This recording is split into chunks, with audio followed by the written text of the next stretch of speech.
You know, I said I was maybe gonna make this video a monthly sort of thing, and I was kind of joking.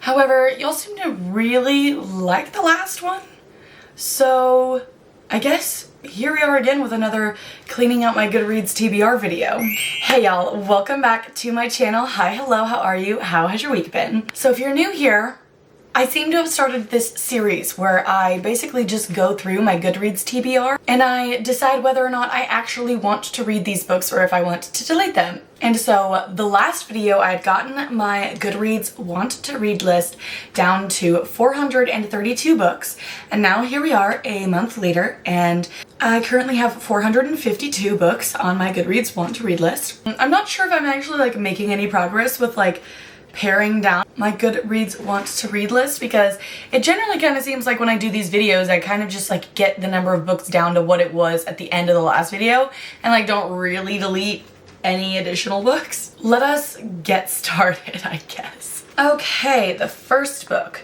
Too Wrong to Be Right by Melanie Johnson. After her latest jerk of a boyfriend dumps her and ditches her with his pet hedgehog. What? Armed with a list of qualities for her perfect Mr. Right, Kat swears off dating until she finds him. The guy's name is Mick. I'm not gonna lie, that's a little bit of it. What? Then in a meat disaster involving a corpse and a salty cockatoo. The fact that you used salty in your book description just kind of makes me not want to read it. A touch of spice. So it seems there is spice in this book.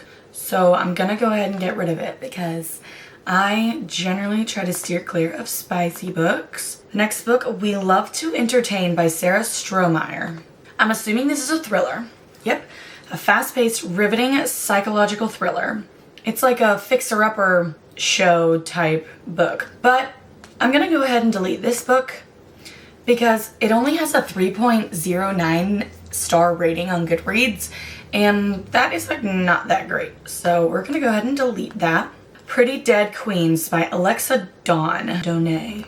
Don't know. Seaview High's homecoming queen is dead, and she's not the first. A thriller about a decades-old mystery, a copycat killing, and the teen who won't stop until she discovers the truth.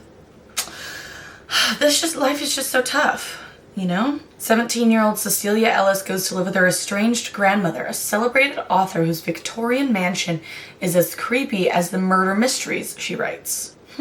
I mean, it sounds kind of interesting. Oh, it's a YA thriller. I'm seeing quite a few like 5-star ratings. I'm gonna leave that one. Whispers in You, book number 1 in the Lost and Found series by Catherine Cowles. I'm tempted to delete it because it has real people on the cover.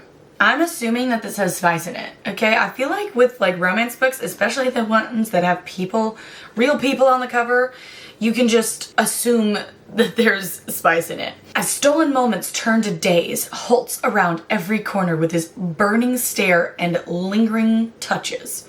Gross. That makes me think that it's spicy. The nickname in this book is, Cricket. I feel that's a bit strange. I can't figure out if there is spice in this. Oh my gosh. Hold on. Go back.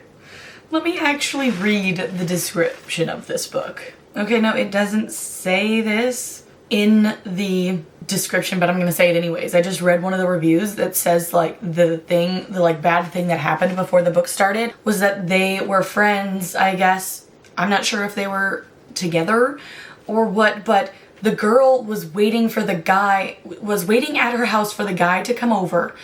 And while she was waiting for them, these two guys broke into her house and shot her.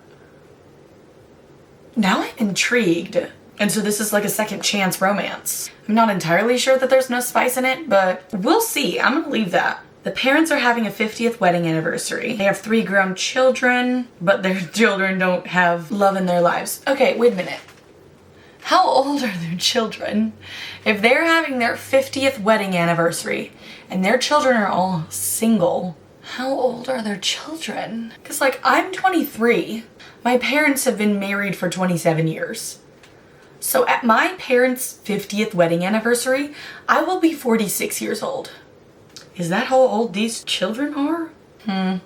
No, I really don't care. How to Keep House While Drowning by K.C. Davis. What is this about? Oh, this is a self-help book. No, I'm not gonna read this. Let's be honest.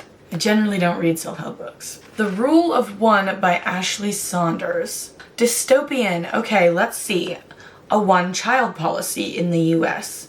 In the near future United States, a one-child policy is ruthlessly enforced. It takes place in Texas. Oh, she has an identical twin sister, which is illegal. This sounds kind of interesting. I love dystopia. And it's only 271 pages. Okay, leaving that one. The Dead Romantics by Ashley Poston. I really want to read Ashley Poston. I haven't read any of her books. I know The 7 Year Slip is like people's favorite by her. I do own The 7 Year Slip by Ashley Poston, and so I do want to get into her books. I think it'd be fun to do like a author spotlight video where like I only read Ashley Poston. So I'm gonna leave that. A Soul as Cold as Frost by Jennifer Kropp. The quarrel of sword and bone was a death sentence for anyone who stepped into the arena with the deranged queen whose soul had crisped to frost in an age long since past. What?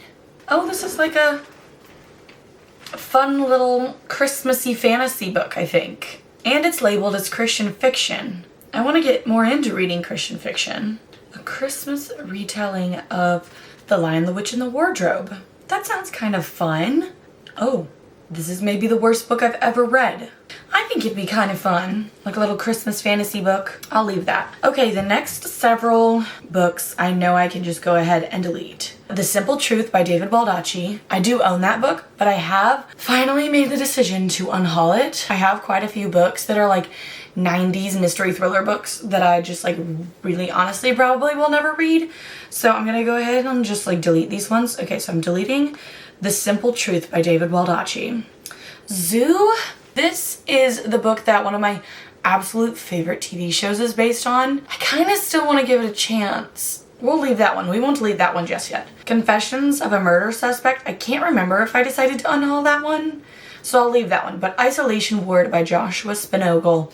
I am unhauling that one. The Atlas Paradox. We're gonna just go ahead and delete this one because I haven't read the first one in the series. I do own it, but I haven't read it yet. We'll delete that. Does It Hurt by H.D. Carlton. That title is already a dark romance thriller. What? Who am I? This is how the book description starts. Who am I? I've forgotten the answer to that question long ago. Oh.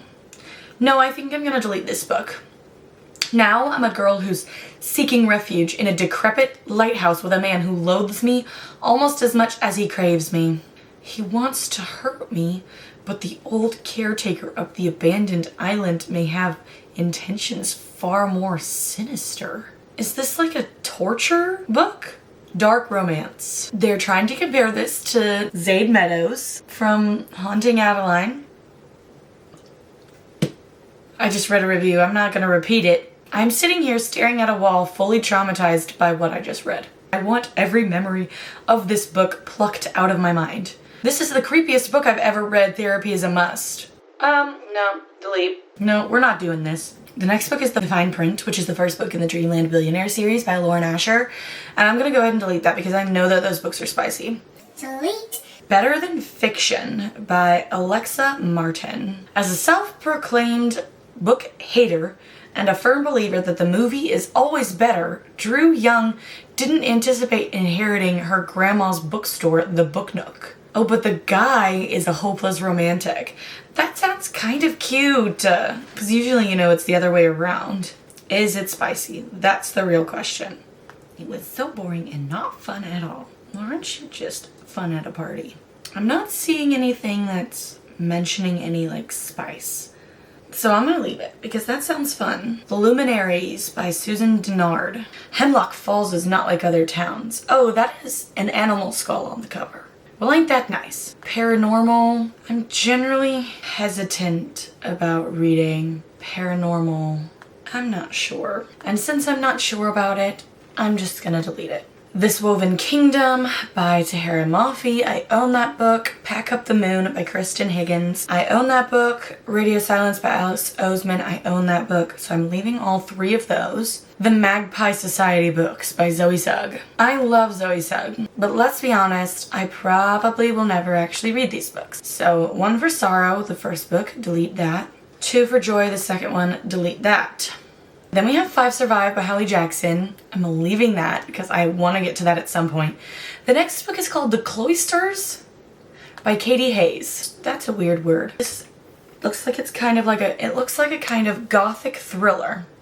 She works as a curatorial associate at the Met. Oh wait, no, she hopes to do that. Instead she finds herself assigned to the Cloisters, a Gothic museum and garden renowned for its collection of medieval and Renaissance art. The History of Tarot. Patrick is determined to prove that ancient divination holds the key to the foretelling of the future. No, tarot cards, I don't mess with that stuff. We're gonna delete that. Down and Rising by Rohith S. Katbamna. I am pretty confident I'm not saying that right. It's dystopian. The year 2027. Well, considering the fact that we're in the year 2024, I'm not sure how I feel about reading a dystopian book that is set only 3 years in the future.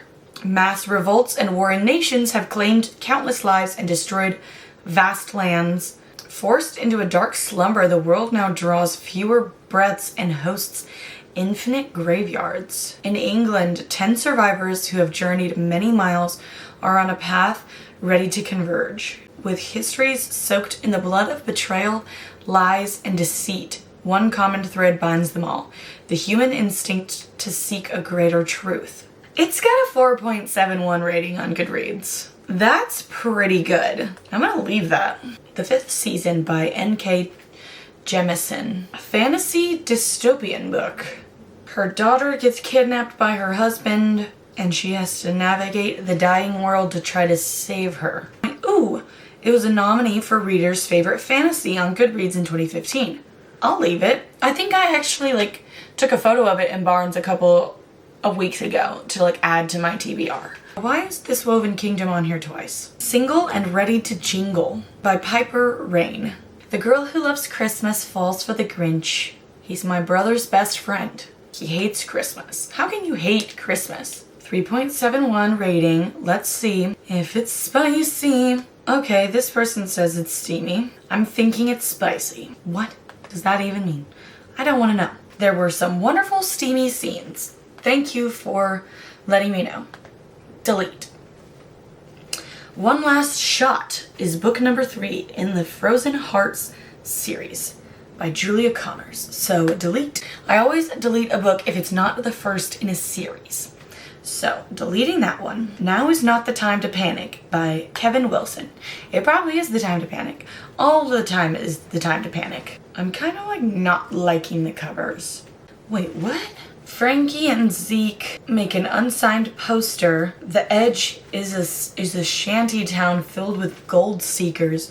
We are fugitives, and the law is skinny with hunger for us. They meet at a pool contest in which a Vaseline-coated watermelon is thrown into the pool, and only one person wins it by clawing their way to get the watermelon to the end of the pool. What? Well, now I'm intrigued. Project Hail Mary by Andy Weir. I was literally just telling my friend Kate yesterday that I want to read this book. I'm leaving it. 6 of Crows. I want to read that book. The Kiss of Deception by Mary E. Pearson. This is the first book in the series that predates the Vow of Thieves duology, and so I want to read those first. The Song of the Forever Rains by E.J. Mello. Dark romantic fantasy. What does that mean? When she sings, she has the power to slay monsters.